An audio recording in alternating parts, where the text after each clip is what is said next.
प्रयागराज महाकुंभ 2025 में दुनिया भर से श्रद्धालु संगम में डुबकी लगाकर अमृत स्नान की होड़ में लगा है। दूसरी तरफ नागा साधुओं से आशीर्वाद लेने वालों की भी महाकुंभ में भीड़ उमड़ रही है। महाकुंभ में जूना अखाड़े और नागा साधु अपनी अलग पहचान लिए हुए हैं। हर कोई साधना में लीन है तो किसी ने धर्म रक्षा और मानव रक्षा के लिए बरसों से हाथ हवा में कर रखा है। अधिकतर साधु संत कई सालों से फलाहारी हैं।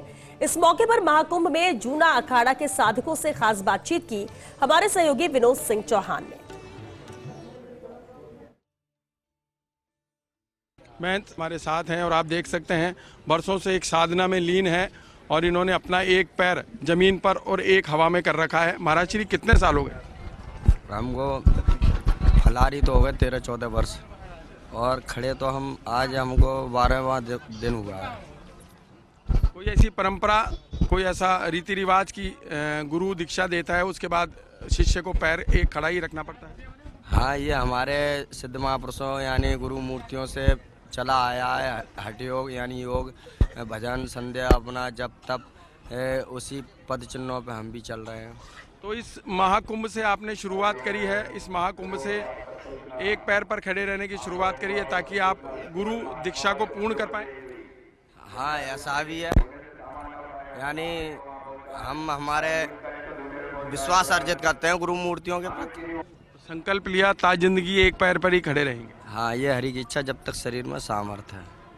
देश दुनिया के सारे साधु संत यहाँ महाकुंभ में मौजूद हैं, तो आप पूरी दुनिया को क्या संदेश देना चाहेंगे सनातनियों को?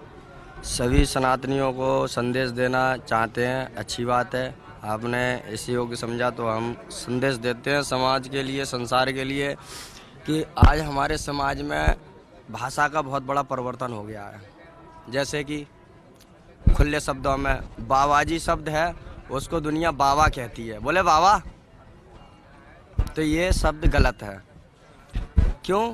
बाबा जो होते हैं वो हमारे घर में जो हमारे पिता के पिता होते हैं वो होते हैं बाबा, और जो बाबाजी होते हैं यानी वो जग बाबा जो होते हैं वो बाबाजी होते हैं। क्या?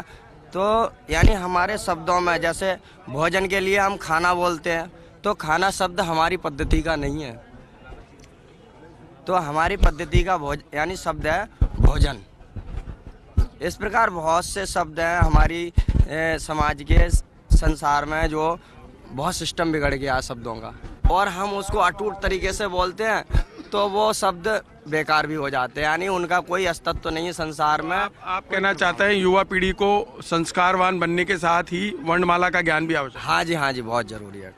बाबा जी ने साफ तौर पर कहा है कि बाबा कोई शब्द नहीं है, बाबा जी कहें, आदर सम्मान से कहें और वर्णमाला के अक्षरों का ज्ञान रहे। युवा पीढ़ी इस ओर ध्यान देगी तो आध्यात्म की ओर बढ़ेगी और चिंतन मनन आवश्यक है। कैमरामैन नरेंद्र के साथ विनोद सिंह चौहान, प्रयागराज।